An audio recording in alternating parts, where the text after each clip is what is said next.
AP రాజకీయాల్లోనే కాదు, దేశ రాజకీయాల్లో సీనియర్ మోస్ట్ లీడర్ అంటే చంద్రబాబు నాయుడు పేరునే చెప్పుకోవాలి. ఆయన రాజకీయం ఎంతో పదును తేరి ఉంటుంది. అపర చాణక్యుడిగా చంద్రబాబుకు పేరు ఉంది. చంద్రబాబులో ఆవేశం కంటే ఆలోచన ఎక్కువగా ఉంటుంది. ఎప్పటికీ ఏది అవసరమో దానికి తగినట్లుగా చంద్రబాబు వ్యూహాలు రచిస్తూ ఉంటారు. ఆయనకు ఉమ్మడి ఏపీ రాజకీయాలే కొట్టిన పిండి. ఎంతోమంది ఉద్దండులతో ఢీకొట్టిన చంద్రబాబుకు విభజన ఏపీలో రాజకీయం బహుసులువు అన్నది రాజకీయ విశ్లేషకులు చెబుతున్నమాట. ఇక ఏపీలో విపక్షంలో ఉన్న వైసీపీకి సర్వసత్తాక నాయకుడు one and only YS Jagan. ఆయన పార్టీలో సీనియర్ల సలహాలు తీసుకుంటారో లేదో తెలియదు, కానీ వైసీపీ వ్యూహాలు మాత్రం అధిక శాతం పేలవంగా ఉంటూ ఎప్పటికప్పుడు చంద్రబాబు చాణక్యం ముందు దూది పింజల మాదిరిగా తేలిపోతూనే ఉంటాయి. వైసీపీ మీద ఒక విమర్శ ఉంది. సెల్ఫ్ గోల్స్ వేసుకోవడంలో స్పెషలిస్ట్ అని సెటైర్లు వేస్తారు. ఎన్నోసార్లు వైసీపీకి ఈ విధంగా ఎదురు దెబ్బలు తగిలినా మళ్ళీ అదే దూకుడు, అదే తొందరపాటుతనంతో ముందుకు సాగుతూ షాకులు తింటోంది అని అంటున్నారు. అమరావతి రాజధాని ఎపిసోడ్లో వైసీపీ వ్యూహాలు అన్నీ నేలబారుడుగానే ఉన్నాయని అంటున్నారు. ఇక చంద్రబాబు అమరావతి రాజధానిని 2014 నుంచి తలకి ఎత్తుకున్నారు. నాటి నుంచి 12 ఏళ్లుగా టీడీపీది ఒకే మాట, ఒకే బాట. వైసీపీది మాత్రం గందరగోళం బాట. లేటెస్ట్గా మావిగాన్ అంటూ మరో వింత ప్రకటనతో వైసీపీ రాజకీయ ఇబ్బందులు ఎదుర్కొంటోంది.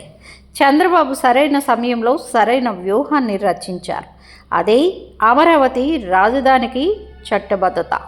నిజానికి 2024 జూన్ 12 నుంచి ఏపీలో చంద్రబాబు సర్కార్ కొలువు తీరింది.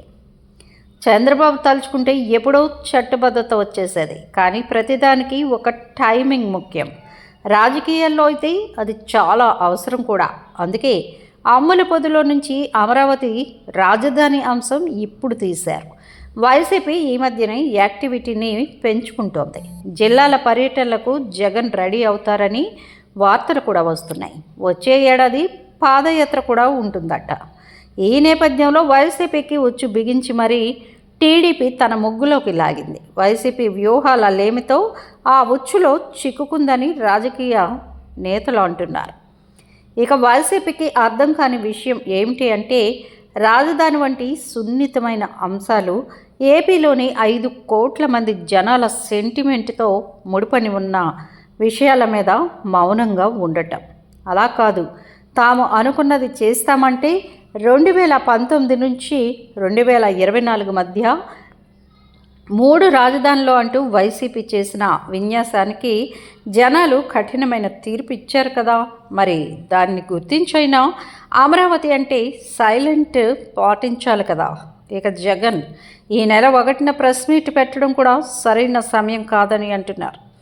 పార్లమెంట్లో బిల్లు పెట్టే వేళ జగన్ ప్రెస్ మీట్ పెట్టి అమరావతి గురించి చేసిన విమర్శలు పార్టీకి ఏమాత్రం లాభం లేకపోగా తీవ్ర నష్టాన్ని కలిగించాయి. అంతేకాదు, ఆయన లాస్ట్ పంచ్ అంటూ వదిలిన మావిగాన్ అన్నది ఏమాత్రం అక్కరొకరాని ప్రతిపాదనగా మిగిలిపోవడమే కాదు, ట్రోలింగ్ కంటెంట్ అయ్యి రికార్డులు క్రియేట్ చేస్తోంది. తమ ప్రత్యర్థి ఎప్పుడు ఇబ్బందుల్లో ఉండాలని ఏ రాజకీయ పార్టీ అయినా కోరుకుంటుంది. టీడీపీ కూడా అదే కోరుకుంది.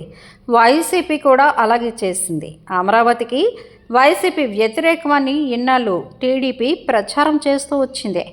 అయితే ఎన్నికల తర్వాత అయినా వైసీపీ తీరు మారిందేమో అన్న డౌట్లు ఎక్కడో జనాల్లో ఉన్నాయి. అయితే మేము మారలేదు, మా దారి మావేగా అంటూ వైసీపీ పెద్ద ట్విస్ట్ని ఇచ్చేసింది. దాంతో టీడీపీ పని మరింత ఈజీ అయిపోయింది. ఏపీ అభివృద్ధి కానీ సెంటిమెంట్ కానీ కోట్లాది మంది ప్రజలు పట్టించుకునే విషయాలుగా ఉన్నాయి ప్రస్తుతం. సాధారణంగా వాటిని గుర్తించి ముందుకు సాగాలి రాజకీయ పార్టీలన్నీ. కానీ వైసీపీ మాత్రం నేల విడిచి రాజకీయం చేస్తోంది.